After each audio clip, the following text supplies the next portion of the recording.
Saya meminjam apa yang disampaikan oleh Tan Malaka. Bila kaum muda terpelajar menganggap dirinya terlalu tinggi dan pintar untuk melebur dengan masyarakat dan melakukan kerja-kerja konkret yang bisa memenuhi apa yang dibutuhkan oleh masyarakat, maka lebih baik pendidikan itu tidak ada sama sekali. Harus setidak-tidaknya, sekurang-kurangnya punya cukup martabat dan kesadaran sosial untuk memberikan kontribusi balik kepada masyarakat setelah sedemikian banyak yang masyarakat berikan ke kita semua. Akhir kata, profisiat untuk teman-teman semua. Hiduplah, bersenang-senanglah, dan bekerjalah. Terima kasih. Saya Ferry Irwandi, inisiator Malaka Project. Salam Masyarakat Baru.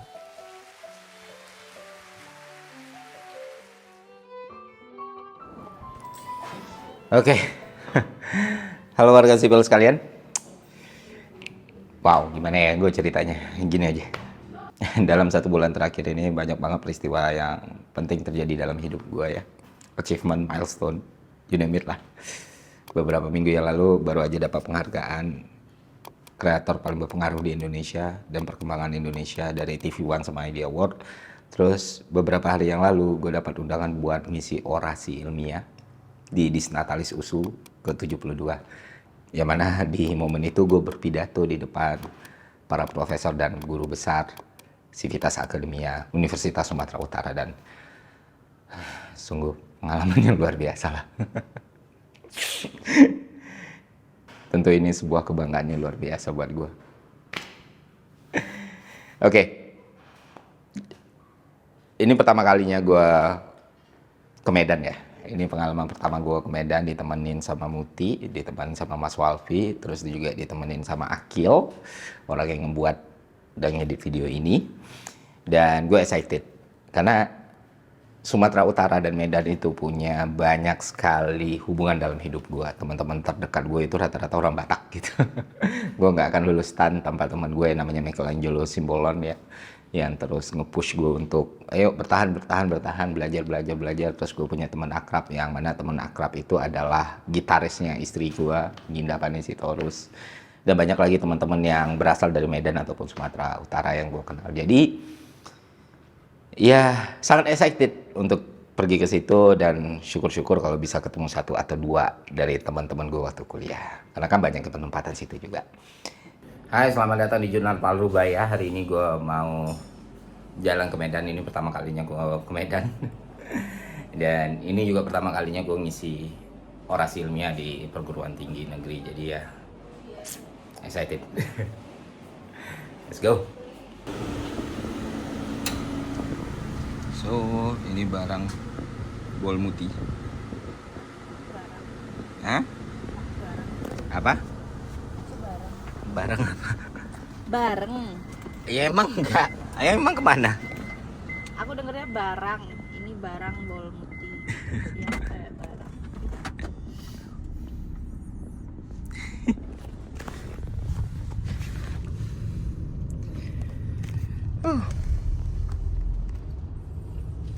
Jadi menurut Ayang rambut aku bagus kan?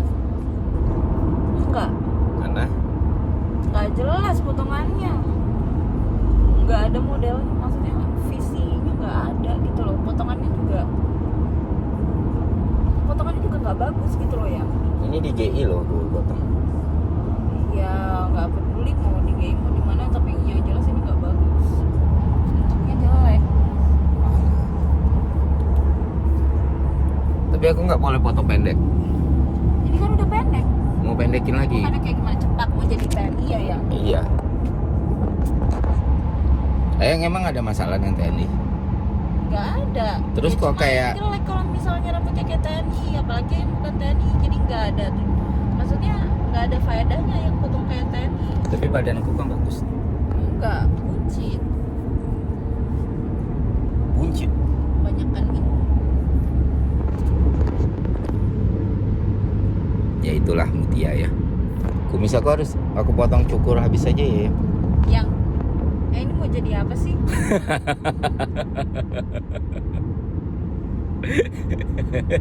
Jadi kata bizer. Bisa emang dicukur. Hah? It's a jokes Ayang, Ya, jokes. kita lagi ngomongin kumis dicukur, kenapa jadi katak bizar? Emang katak bizar kumisnya dicukur. Iya sih.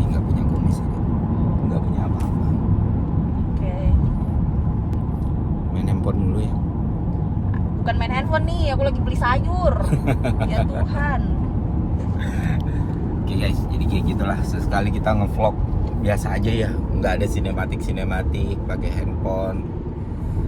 Ya, nanti sampai Medan juga kayak gitulah. Tapi bohong.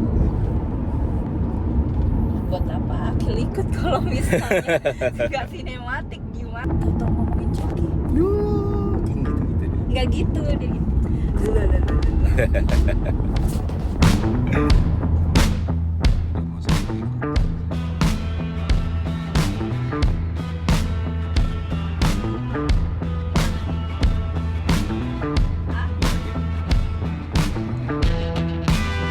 Ini barang aja. Medan.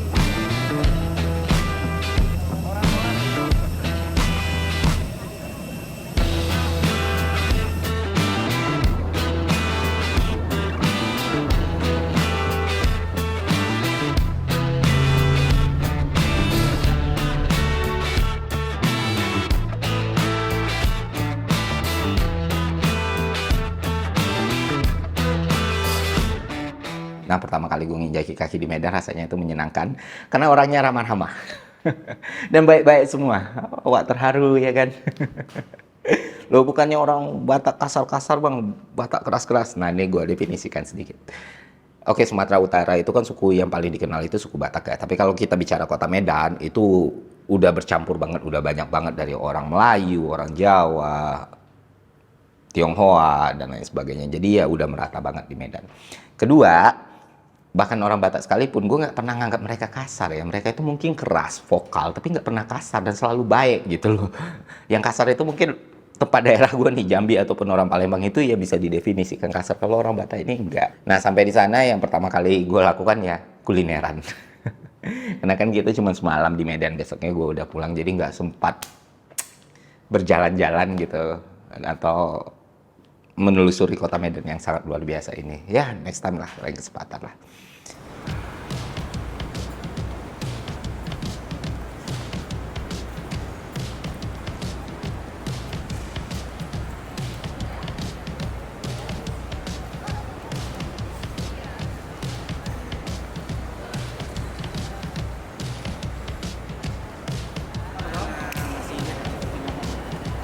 Oh, rolasi kan gitu. Iya, iya.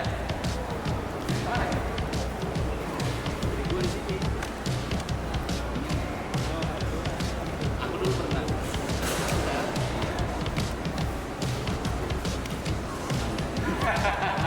Teman sekelas dia berarti. Ya. Hah?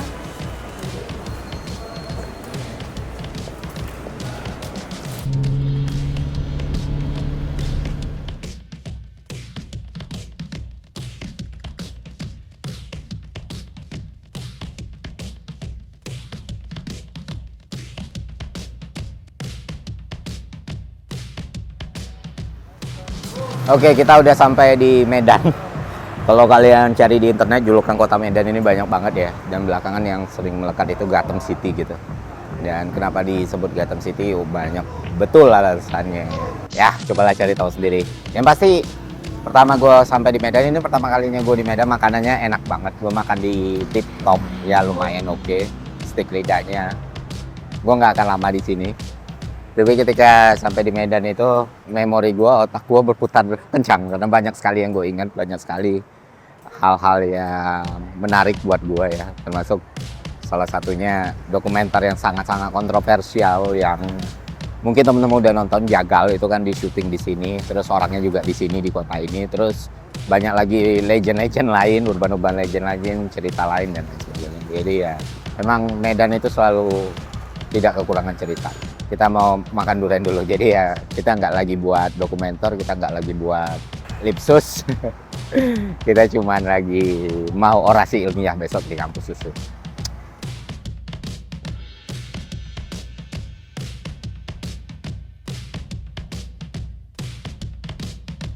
Oke, sekarang kita di Ucok Durian, katanya terkenal di Medan, jadi kita cobain seenak apa.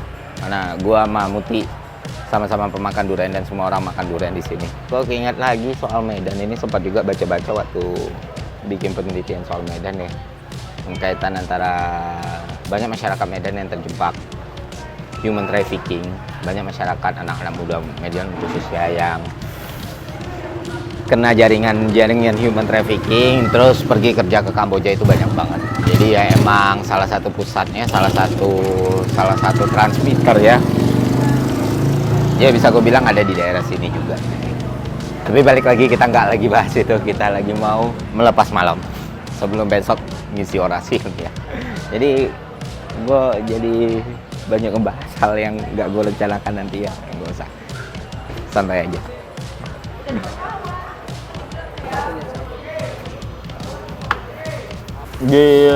Di kampung juga makan durian pakai ketan.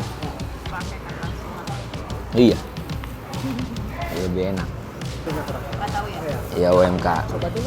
Harusnya dipaten. Coba dulu, ya coba dulu satu Pak. Coba dulu Mas. kita ganti. Kalau cocok ambil, kalau nggak cocok kita ganti. Ini kelapa pandannya apa? Ini agak pahit mau. Ayo.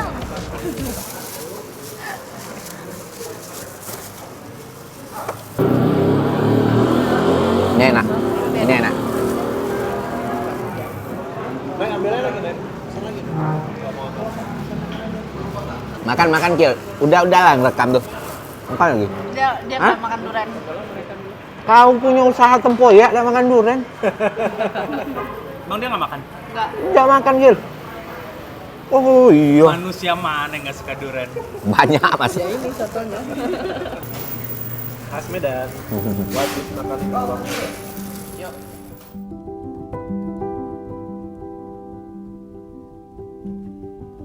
Pas hari hanya itu gue jujur gugup. Udah lama gue nggak ngerasa gugup ya. Ya gimana nggak gugup gitu loh. Lu bicara di depan para profesor dan guru besar, lu bawain orasi ilmiah, dan gue berkali-kali memastikan bahan gue udah benar atau enggak gitu. Dan untungnya ada Mas Walfi dan Muti juga yang support, Akil juga support. Jadi ya gue merasa lebih tenang dan lebih senang. Dari pagi gue udah siap-siap, bangun pagi gue udah cek materi gue, udah cek presentasi gue udah coba latihan. Rasa gugupnya gak hilang, ditambah lagi pas waktu mau mulai nih ya, jalan di tengah guru besar dan para profesor itu sungguh perasaannya luar biasa ya. Dan rasanya wow, ini beneran nih, ini terjadi nih gitu. Nggak tahu, gue nggak pernah ngerasa proud dengan quote and quote harta yang gue punya, atau pakaian yang gue pakai, atau jumlah follower dan subscriber. Tapi yang kayak gini nih sulit untuk tidak merasa bangga gitu. Ya, dan makin mendekati mimbarnya makin gue keringetan gitu, makin gue gugup.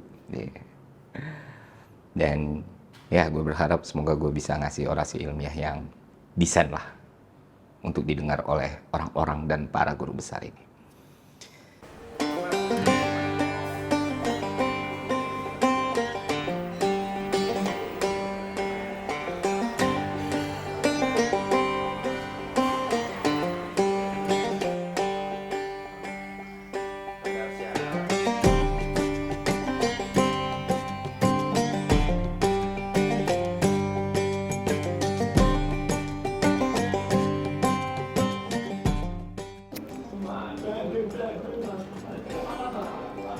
Hari H kita mau orasi ilmiah.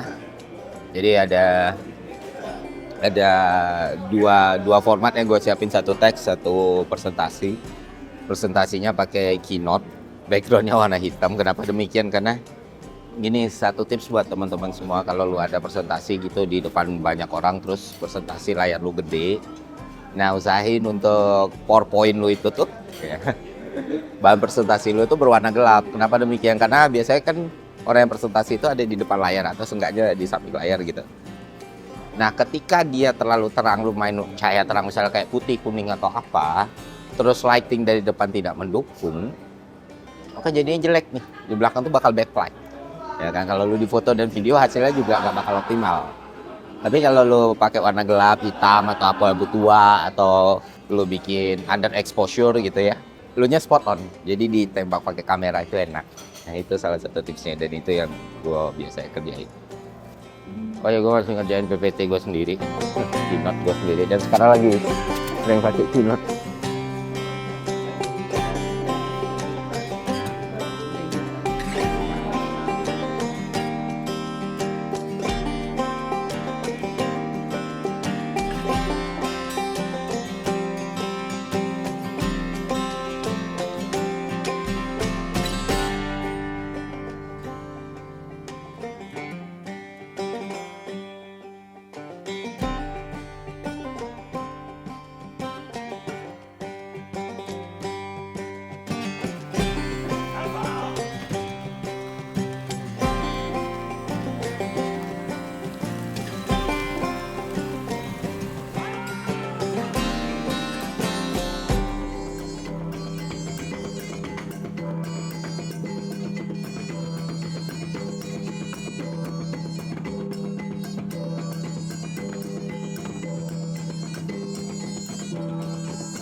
sangat menghargai upaya Kemendikbud untuk fokus pada pemahaman literasi kognitif dan numerasi siswa.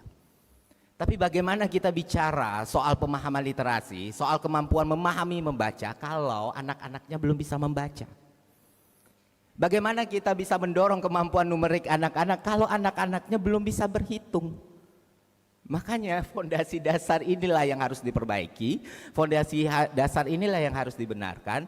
Karena apa? Karena semua bentuk Indonesia emas, semua bentuk demografi, semua bentuk inovasi tidak akan bisa berjalan tanpa mutu dan kualitas pendidikan yang lebih baik. Ada dua terminologi yang mungkin sudah sangat bosan untuk kita dengarkan. Yang pertama Indonesia emas, kedua bonus demografi. Tentu saya tidak perlu menjelaskan definisi kedua hal tersebut kepada Bapak Ibu semua, karena mengingat saya sedang bicara dengan Civitas Akademia USU. Ya kan? Saya asumsikan semua orang di ruangan ini udah tahu definisi antara Indonesia emas dan bonus demografi. Tapi kalau sampai ada yang nggak tahu berarti USU yang sekarang berbeda dengan USU yang saya kenal dulu. Indonesia emas adalah keadaan di mana akhirnya Indonesia bisa lepas dari jebakan middle income trap dan menjadi negara maju. Sedangkan bonus demografi adalah kendaraan kita yang kita gunakan untuk menuju kondisi tersebut, di mana demografi terbanyak itu berasal dari angkatan kerja dan puncaknya terjadi di tahun 2045. Lalu bagaimana kita bisa dikategorikan sebagai negara maju, Bapak Ibu semua? Ya, kita bisa dikategorikan sebagai negara maju kalau pendapatan per kapita kita menembus angka 13 sampai 14 ribu per tahun. Oke, setelah orasi ilmiah rasanya gugup banget dan ya salah satu teman yang gue bilang tadi, Michelangelo Simbolon, menyempatkan waktu untuk datang. Kita ngobrol-ngobrol sebentar. Ada Puput Raka juga, itu ketua kompi gue waktu di STAN, waktu mau lulus kita pelatihan di Kopassus.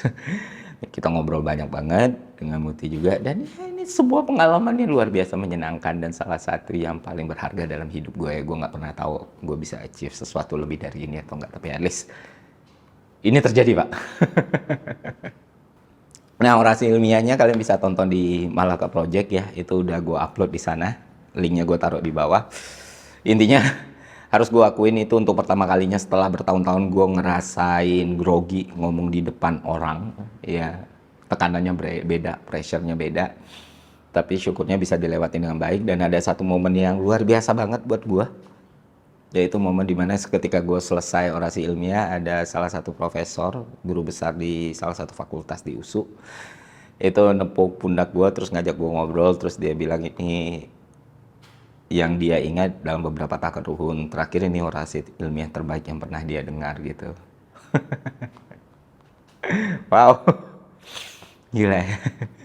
Dan gue nggak bisa ngelakuin ini tanpa support orang-orang terdekat gue ya. Dan gue berterima kasih banget sama Mutia, istri gue, yang udah bantu ngurusin, yang bantu semua hal, bantu nenangin juga, yang udah ngelakuin banyak hal untuk gue. Wide awake, all the memories are on replay.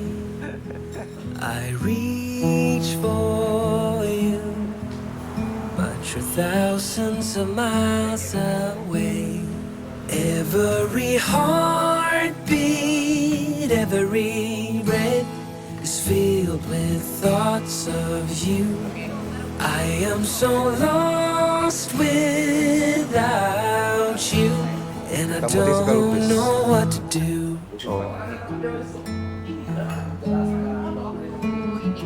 Jambi. Oh enggak.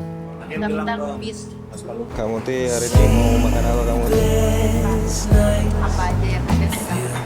with all the things I didn't say. Semoga ini bisa ngasih banyak hal positif buat orang lain. Sekian dari gue, semoga konten ini bermanfaat. Sampai jumpa di konten selanjutnya.